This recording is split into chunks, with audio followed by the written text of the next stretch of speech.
Farm4Profit podcast. Take a listen, have a blast. Farm4Profit podcast. Learn about farming while having a laugh. Farm4Profit podcast. Well, listeners, welcome back to the Farm4Profit podcast. We always appreciate you. This is Tanner sitting next to Corey. Dave's over on the end. I feel like we're a little bit out of order, so this is going to be That's fun. all right. We got to mix it up once in a while. Yeah. We do. I'm not sure which camera to look at.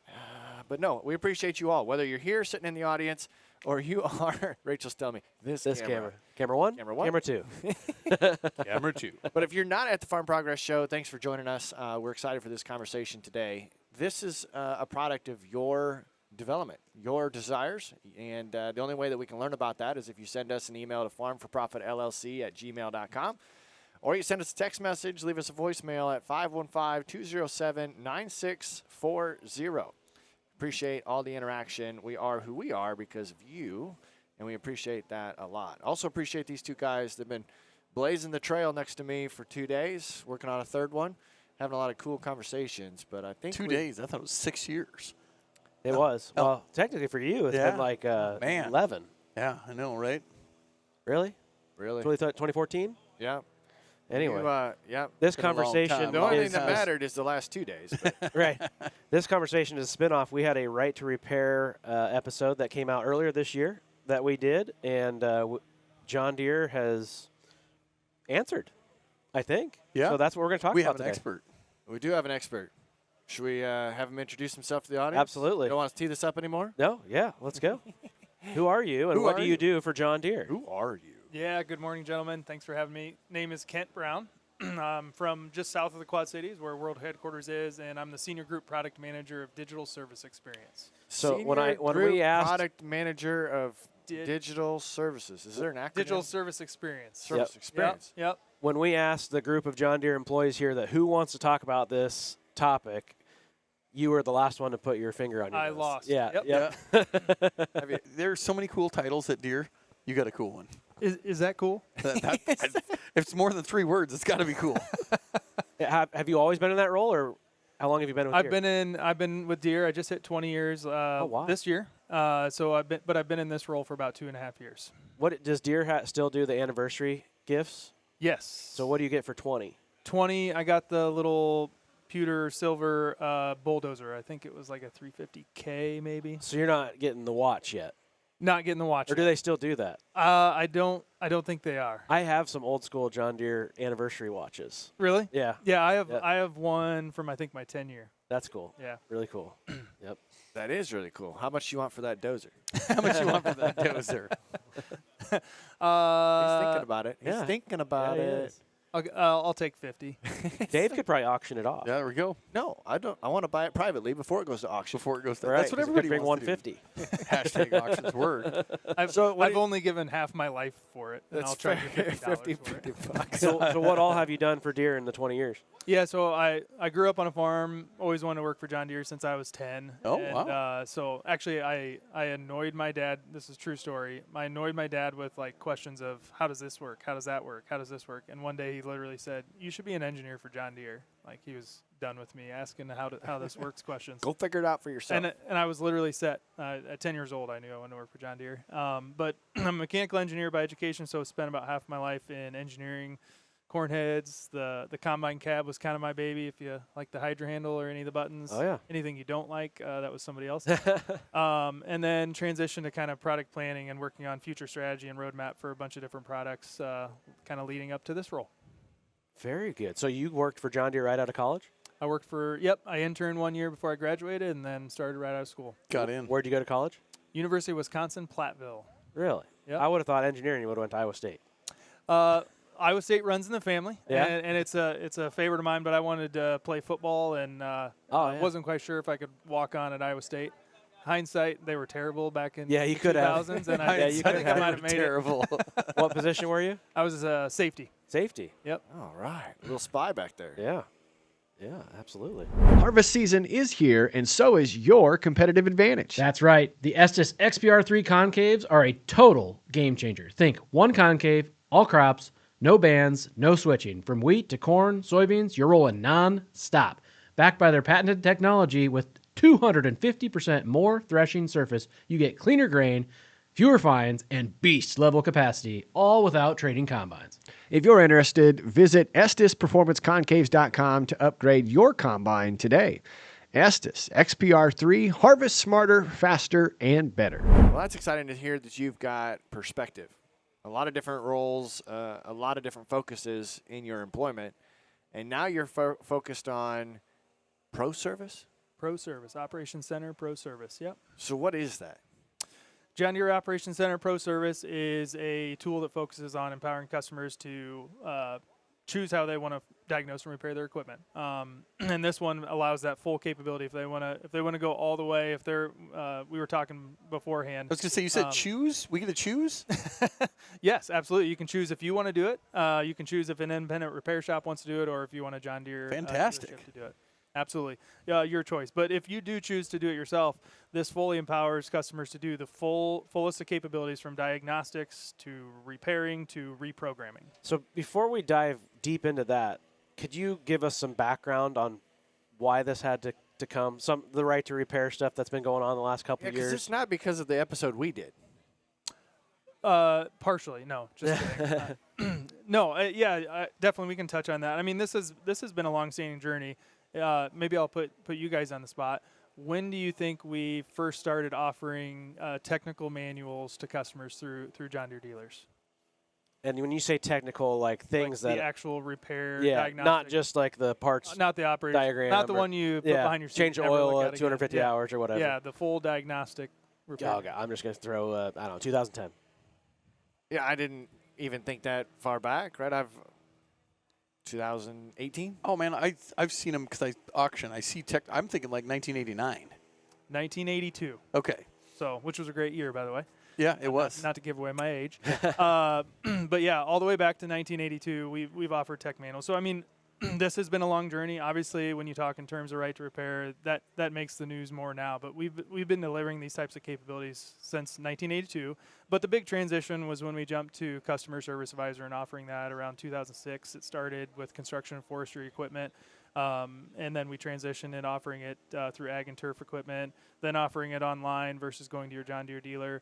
And then bringing things like operators manuals and getting parts and those types of things through Equipment Mobile. So this has been an evolution. We haven't stopped doing this for 40 years, but this is the natural evolution of, hey, the equipment is super complex, and the tool of Customer Service Advisor just wasn't the tech stack to go solve the next problems of empowering customers. So can I get this on my app? So when I go to my John Deere app, I got App Center, and then there's one that's equipment. So under that equipment tab, I have my equipment saved. Can I pull up the service manual right under equipment on my phone? Not yet. Okay. But it's coming. Got it. I was going to say, I know there's manuals in here under equipment when I go in here, but I think it's just operations. It's just operators manuals. We are working on tying in that Pro Service license so that once you have all those manuals, you can pull it through Equipment Mobile. Very good. Pro Service you can absolutely access from your phone, but you got to go through the browser to access that. So you still could access technical manuals from your phone. It's not integrated yet with Equipment Mobile. So you said license. I did. When I think of licenses, I got to pay. Correct. Or go to the DNV. Still got to pay. You still Have gotta you pay. gotten your license updated? I did. I got the little star on it now. Correct. That's like $300. I know. If you now want I to can go fly anywhere in the United States. Yep. I really don't want to set up the context of this tool in the DMV. So This tool on the DMV. Let's start fresh. Nobody wants Not the that. same. Nobody wants that. It's really bad connotation. Yeah. But yes, there are licenses with this. But the important thing to start from is there's also new things that we launched July 31st that are free in Operations Center. So we launched this thing called Service Overview. So there's now a new service drop down in Operations Center if you guys are users, but you've got plan, maps, equipment, those types of things. Set up, plan, monitor, analyze. Now there's a service drop down. And so underneath that, there's a service overview. So it will basically take your entire John Deere fleet, and it'll show you product improvement programs if there's any available on that machine, warranty left on that machine or not left, software updates, a direct link to shop for that pin, direct link to Pro Service to go diagnose and repair, and then connected machines alerts for that machine. So there's kind of a service overview, fleet-focused view for customers in Operation Center without license. If you want to go to, then I have a breakdown and I want to repair something, that's where you'd purchase the license. Those start at an individual machine level or PIN, vehicle serial number, we call it PIN. Those start at $195. So for for your combine, your tractor, whatever John Deere piece of equipment, you can purchase that for $195. There's a cutoff around where that becomes not very economical once you add up. I mean, we have large operations, right? And that's at about 25 machines.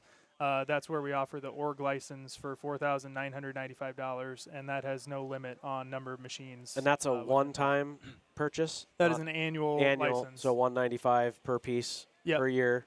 Yep. Or what do you say, 49? $4,995. $49.95. Yep, we just type it into ChatGPT and say, how do I fix this? Does that work? Does it work, Dave? I don't think it does. Once we get into the capabilities, we should dive into that because not ChatGPT, but in Pro Service you can do that. Oh, really? Yeah. Cool.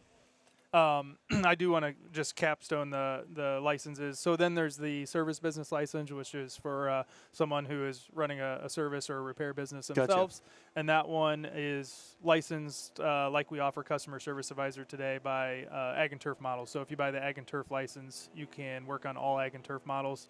The Ag and Turf, the construction and forestry, and then the OEM, like OEM engines, those are $5,995. If it's just a turf license, so working on turf and golf type equipment, that's $2,995. Okay.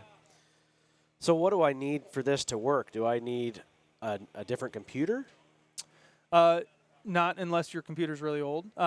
We do. If you go to shop.deere and look at this, there are hardware requirements for the computer. It's nothing. It's nothing over a standard laptop that you would buy today. Okay. If you have a connected machine, so an MTG, modular telematics gateway in your machine, there's a lot of connected features and things that you can do remotely. The most comprehensive tool you could purchase without relying on remote or anything like that is the electronic data link. So that diagnostic port connection to USB to the laptop, that's available on shop.deere.com. So that would work on any and all equipment with a diagnostic port. The remote one then depends on what you're talking about. And this is U.S. only? U.S. and Canada for right now. Yep. So when we were talking on our Right to Repair show, we got more perspective into your side, and obviously these are big pieces of iron, right? We used to sell iron, but now it's a software, right? There's a lot of proprietary information in there. You're not giving that away, right?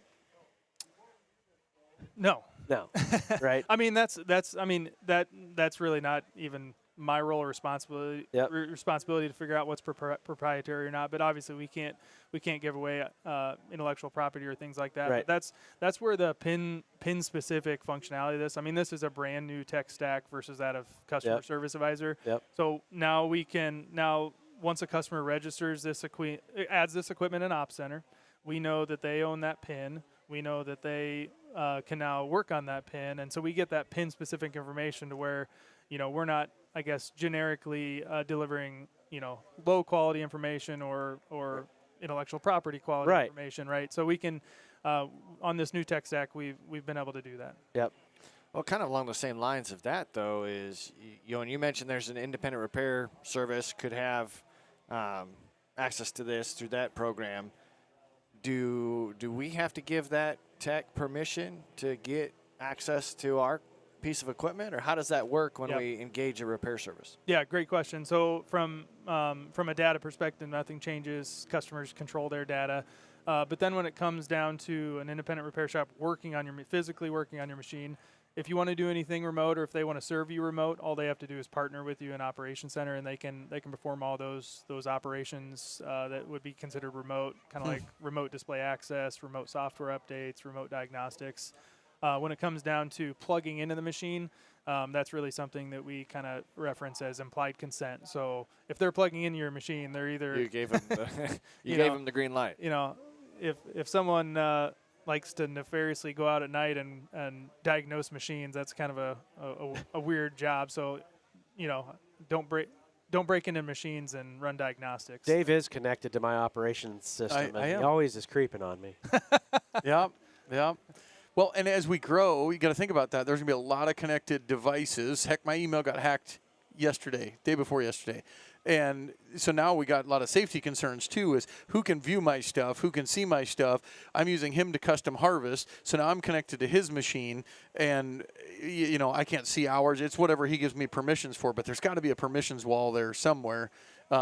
That the farmer allows. I don't think most farmers are worried about that, but I guess when you think big tech and where we're going, it might be an issue. Yeah, and that's where with Operations Center and the team manager, if you're familiar with it, you can add staff, you can partner with dealers, you can partner with independent repair shops, and then you can also, there's tiers or levels of access that you can give them. So that all remains. We're integrated into that with Operations Center, so nothing changes there. Yeah, when it's a machine-by-machine based program, it's not like the Netflix password that you can share. Yeah. What if you both had like 8345s? Your pin wouldn't match, Oh, right? I got it. Yep. I got it. That's Pin wouldn't correct. match. So you mentioned a little bit earlier when we were starting to talk about the functionality, and he was talking about ChatGPT. Mm-hmm. Expand on the comment that you made there on the functionality. Yeah, so within the manual section of this Pro Service tool, so you got diagnose and repair tab where you're doing all full diagnostic and repair capabilities, so software programming, tests and calibrations, readings and recordings. I mean, the fullest extent of capabilities.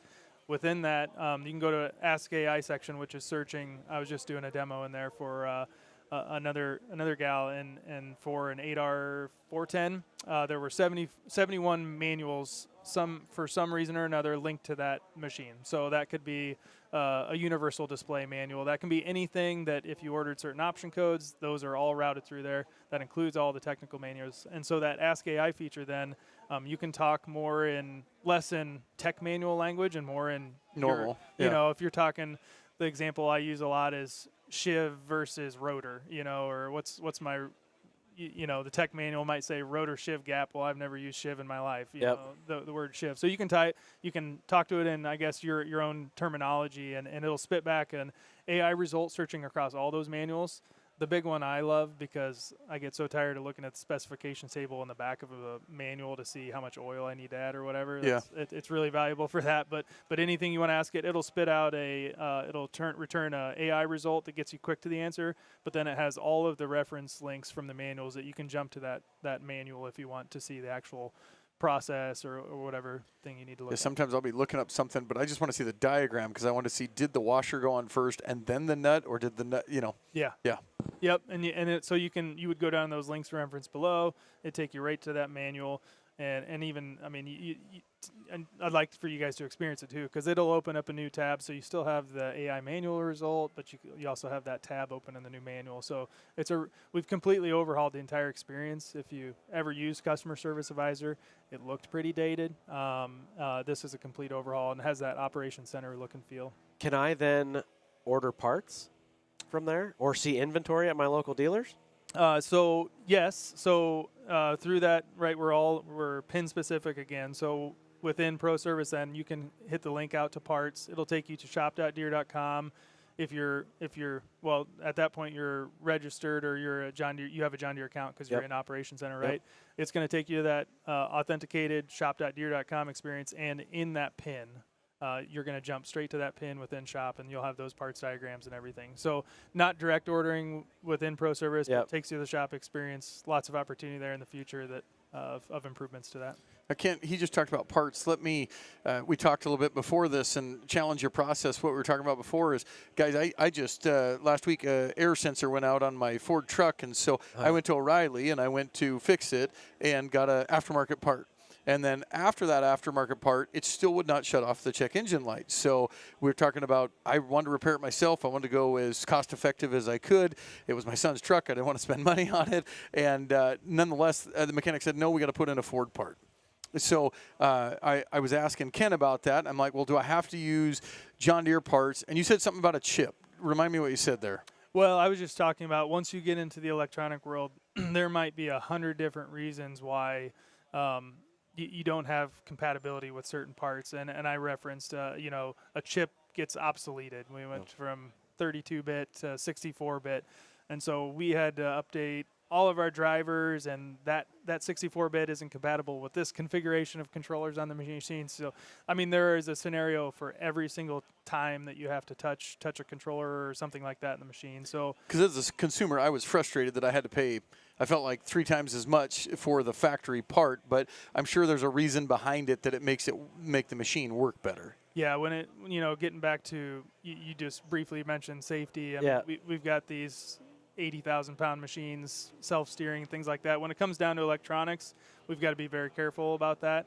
On all other, and I'm not the parts expert to speak to, but on all other aspects of our parts portfolio, we try and have that tiered approach where you do have a more economical offering than the full John Deere part number. Right, and quality control, right? They have a little bit more say in that. And then as a farmer, I guess I would rather pay a little bit more and know that you guys have your name behind it, and you guys will probably stand behind it if it does fail. Yeah, right.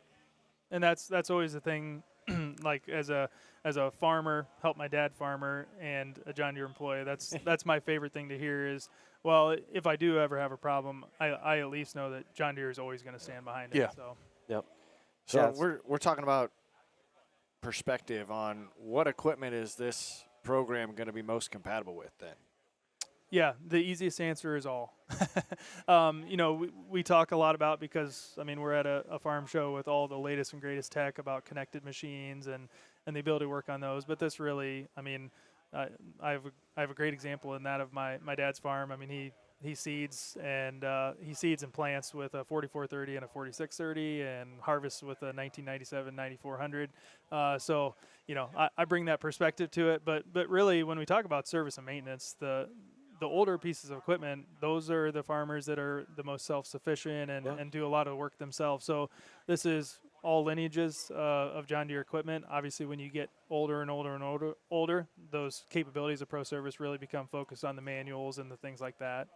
You're not plugging into a controller. Yeah, because the connectivity comes from newer models. Yeah. Yep. Is your Pro Service two-way connected? And what I mean by that is we now have puck kits. So we're making upgrades. We might have added longer this or better light that or more cameras this. Does it read the machine and say, oh, this is an S7800, but it has this package, that package, and that package. So now these manuals are what you need, or these parts are what you need, or is it just basic? This is the S7800. Great question. So one of the things that is included in Pro Service that a lot of people have liked is components and option codes. So it's a deeper level detail. I mean, you would have seen some of that if you ordered the machine new, but it's kind of hard to find after that sometimes. So it gives you all the components and option codes of that machine. We still have a little bit of work to do on puck kits, on getting those back into the bill of materials or the list of option codes. But we are right on. We're not far from that, and so. Okay. Instead you'll be able to associate that to that vehicle serial number. Then you'll be able to program it and do all those things yourself. Well, I was even thinking of planners. Every planner's a bar with everybody's got a different setup on it, and how different it is. It could be the same model number, but if you don't look at it, it's different. Yeah. What about user interface? Like me as a farmer that's somewhat mechanically not challenged, but I can do some things, but I'm not a computer engineer. Like, should I be playing around with this, or, maybe someone else? Can you break something? Yeah. How dangerous can I get? Well, I mean, I do a lot of times talk about this. It is a professional repair tool, but we had 10s to 20s to 30s of pilot users as we developed this and got feedback to improve the user experience. The Ask AI example is a perfect one where we're trying to bridge that gap of, I'm not a professional technician, so how can I find value in this? The Ask AI piece is one. There's an in-app training module that's called Training and Resources. You pop up and you can get step-by-step. It'll walk you through the generic user experience, but then there's actually tips and tricks on how to use all the different components and capabilities of it. So this is just the beginning, but we completely overhauled the user experience with the user in mind. So I think you'll find it pretty darn easy to use, and that's been the feedback we're getting. So every time you buy a new vehicle, they say you should read through the entire manual that's in the glove box that nobody ever touches, right? Some Are you guys gonna do. ask him if it's books on tape. You can just listen to it. I'm going to wonder if it's YouTube University. Oh, Do you guys have like, hey, I just bought a new S7. I'd really like to geek out and know how to do everything on it other than what I know what my 9400 did back in 97, and now I have a brand new one. There's differences. Is there a way to, I mean, like I did it, like even how to use CarPlay. Now, we all know how to use CarPlay because we've all bought a new truck and we've played with it, but they actually have a guy that walks you along, and I was like, just sell me the truck. I'll figure it out. Is there YouTube University for each machine that kind of tells you, talks you through it? There's not. Not to the extent of fully diagnosing and repairing. Okay. But we've gotten better and better at that. We started in the consumer space, I'll call it, the more lawn and garden space. There's something we call owner support. You can go put in your PIN and get a bunch of how-to DIY videos. Okay.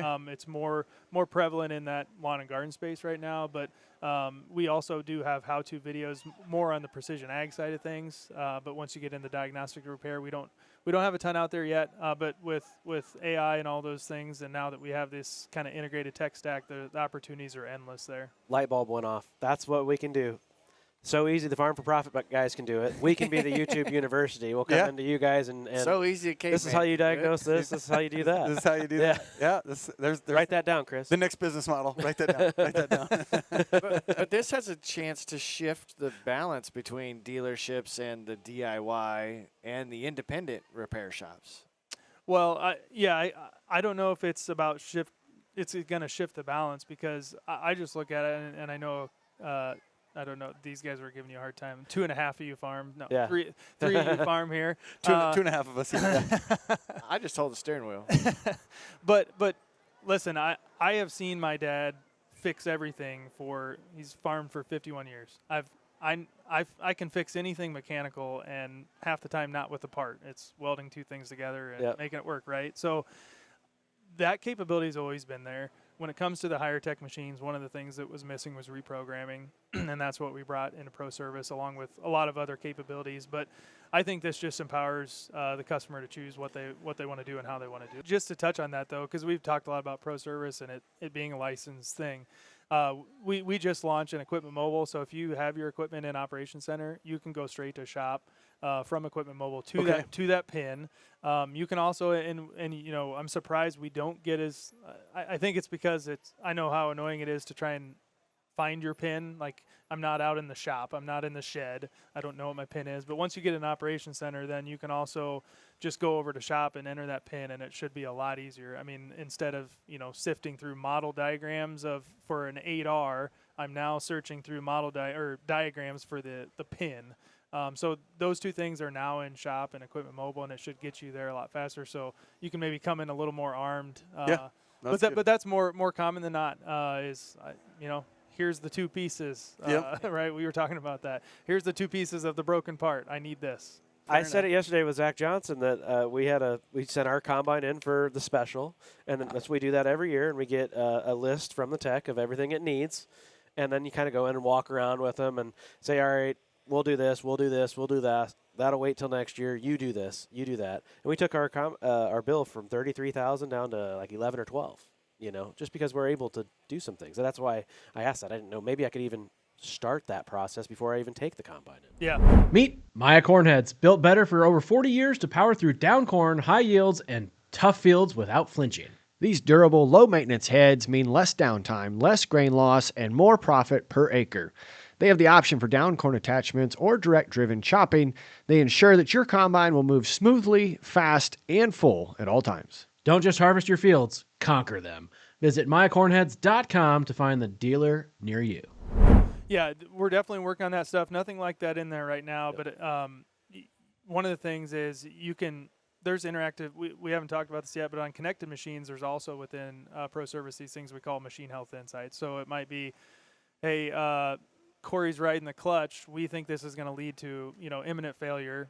Need to change something you're doing. That's kind of more of a performance-based one. But we also know from a combination of diagnostic trouble codes that something imminent might be happening, and you should take a look at it. So I think some of those things, all those machine health insights are tied to an interactive solution. It's literally a step-by-step Like, okay, I've done this, complete. Go to the next step. I've done this, complete. And so all of those machine health insights, and again, that's only on connected machines right now, but all of those machines in health insights have a interactive solution. You can step through it yourself, and you can get to a step where maybe you're like, yeah, this is deeper than I thought it was. How many notifications do guys get in their ops center before they just ignore them? Like, all right, I got 10, whatever. Yeah. There's going to be notification fatigue. But I can still see the We're working value on in that. that if the delivery method is smooth to where, say we're running chopping earlage, Yep. we've got 4 tractors pulling carts and one tractor's running hotter than the other. Maybe not throwing an alert in the cab, but that identifies the fact that maybe operator 1 needs to stop and blow things out. Yeah. Yeah, and this is where we're trying to get a little bit more insightful with alert, because DTCs, you kind of get numb to them. To your point, Ignore. ignore, unless it has a red stop sign, right? But with these machine health insights, we're trying to give you something real that, like, maybe it's while you're auto tracking, you can be on your phone, looking at it, and be like, oh, well, this is actually something important. I'm going to take a look at next break. Or something like that. So I know on the connected machines people take breaks? that What? What? I know on the connected machines that the Deere techs can remote in and maybe do some diagnostic, type stuff from like you're out in the field. Now can my independent mechanic do that if they have this? Yes, with that partnership we talked about earlier, if they've added you as a partner to their organization, then the independents can also perform those. It's kind of open source even. Yeah. Right. So why do you think this is relevant now? I mean, people want to know where their beef comes from. People want to know, where the milk came from. You're no different. People want to be able to repair their stuff. What's the global importance of this? Well, at the end of the day, everything we work on is about the customer. And so if getting customers back up and running, if Pro Service allows that to happen faster for their scenario, their situation, that's all we care about. And so that's why I like this is hey, if you've got a really great independent repair shop that you work with, that you've got a great relationship with, this empowers them to work on your equipment no matter the age. If you have the capabilities yourself, like Tanner here, I think he said he was the expert technician of the group, you can do that yourself. It just is everything you need to diagnose and repair equipment. So it offers that choice, that freedom of choice. It's just like what you and I were talking about yesterday, Dave. You're like, man, John Deere is really on top for service, like, or having locations. I'm like, they've always been the best.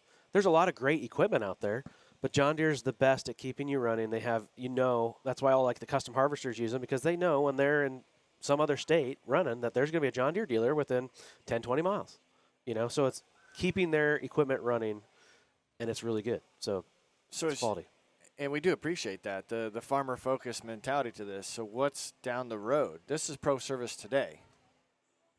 What's the future of Pro Service? Yeah, when we have, like, driving your own on their phone, video games. Pro Service heavy duty. Pro Service heavy duty. Pro Service light. Well, technical. Yeah. Well, if you do have a breakdown, you'll have to get off your couch because you're not doing anything more because everything's happening autonomously. But no, I mean, I think there's a ton of opportunities. All the AI things we talked about, I mean, those right now it's searching AI manuals. But okay, what else can help you figure out? We talked about the gap between a professional technician and you or I. Yeah. Okay, how do we bridge that gap with what we can do with AI? I cannot express to you guys enough how daily it feels like the AI tech stack and the AI technology is changing, and it's a fast-paced game. But then on the proactive or kind of the prognostic side of things, we're just tapping the surface with machine health insights and these connected machines. So I think there's more and more we can do there to surface to customers both maintaining and repairing their equipment very quickly and easily is the goal. You just made me think of something. So Tanner, because he's a pro, every time that he goes out to do combining, I don't know why this is kiss ass. He checks the oil. He makes sure that this is right, that's pinned, right. So he goes out and checks everything before. A guy like me might just hop in. Is there something that we can plug in that just says run a health safety check? And it goes through everything and pops up on a screen and says, "You're good to go, Dave. You didn't have to get out." Clean bill of health. Yeah. Is there something like that coming, or is it there? I don't know about it. Yeah, as far as a clean bill of health, I don't know that I'd put it that way, but certainly with Pro Service, and you wouldn't even have to connect if it's a connected machine. But you can clear and refresh from the dinner table at You night. can. Yep, Okay. I yep. kind of was thinking you Yep. probably could. If the machine's on, you can run a refresh on DTCs and be like, okay, nothing new, or hey, this new one popped up. I wonder what's going on with that. So yeah, all of that can be done remotely with Pro Service. So let's take it bigger. And I got a team of 30 workers that come in from South Africa, and I'm just the operator that's here. Can I check each one of my machines from my kitchen table? Yeah. And Yep. and make sure, because they might not be checking the oil. They might not be, can I do that? You Yep. can. Okay. Yep. And we talked about just a little bit about it. It's easier to see in person, but the service drop down in Operations Center, and then there's that service overview. That's your entire fleet, and you can get a quick glance view of how many alerts there are on those machines just in that. And that doesn't require a Pro Service license. That's kind of that fleet That's just the overview. fleet overview. Yep. Yep. Yep. Okay. Well, my last suggestion that we need is I need something that when I walk across the yard and I find a part on the ground, I can take a picture and you can tell me what that came off of. I've tried that. So it took I- 4 times, Tanner. So I don't have to know. I don't have to find it out later when I've got a bigger issue. I can be like, this bolt was a drain plug here. Yeah. Causing a big Normally there'd be a trail of oil. Maybe that's just our farm. Yeah, or when you get done and there's an extra bolt laying Yep. around. Yep. Yep. Yeah. Where does this go? Where does this Yep. go? Ah, crap. What did I forget? I gotta ask. Step 3. I gotta ask one question to make you skirt it and uncomfortable. To so make you this skirt it? goes back to how dangerous can I be? Like I can't go in there and delete my def system and put another 100 horse in something. No, and it goes back That was to a fast no. it goes back to we've always 100% supported customers' right to repair. It was the right to modify is Yep. where we've got to be able to, make our equipment work appropriately and safely. And so that would be modification. Yeah. And so there's nothing in Pro Service that allows that. Yeah. Dang. So I know this is going to stir up more questions. which is Enhance. great. Enhance. Enhance. Enhance. Power. I'm losing control. Power. Lost all control of these guys. The rest of this day is going to be fun. Yeah. Now, we're going to bring up more questions. Our Okay. audience is extremely engaging, and if they want to learn more about Pro Service, what's the best way for them to go about getting that information? Yeah. The best place to go is deere.com/run it your way. Run it your way. This is also available on shop.deere.com. You can purchase this through your John Deere dealer or through shop.deere.com. If you go to shop.deere, you can search Pro Service and find all the different license types, get all the the marketing and sales information and details about that, like the laptop requirements we talked about a little bit and things like that. So two great resources for that to look into it more. I appreciate you taking our questions. Sitting down, I appreciate Deere continuing to power forward with the farmer in mind. It's neat to know that this has been in the works for a long time and not just a new reaction to be able to put things together. Do you got anything else you think our listeners need to know about the process? No, just really excited to have this look into it. You can explore, one of the things we focus on is how do we make this a really nice, easy entry point for customers so they can see what capabilities exist. We want to change the game there. And so that $195, check out Pro Service or, check out the resources we talked about just a second ago and before you do. But go check it out, try it, use it. I think you'll be really impressed and surprised on all the capabilities you have there to fix your own equipment. All right, I got one more question. Can I ask it? I got one more too. Oh, you better go first. You've had this out for a month, roughly, or almost a month. Yeah. This is the end of August. The show will come out later, but have you had good results with it? Good feedback? Yeah, great feedback. We've had a lot of traffic through the booth. I mentioned we had a pilot user group before we launched this. All of those are still active users. We've gotten a really good response. This is a unique area. Not everyone wants to spend money on something to repair their own equipment. They have a trusted independent repair shop, Right. or they have a trusted dealer, or they don't have time, right? And so we've been pleasantly surprised. Really good response, good feedback. We still have a lot of things to work on and continue to deliver on this journey. But it's been more than exciting and rewarding to get the feedback we've gotten. Nice. So you said you went engineering Yeah. for a long, long time, and then you just changed jobs. Were you one of those engineers that put the bolt like behind the radiator on the left side that you got to use? Is that why you changed jobs, or what?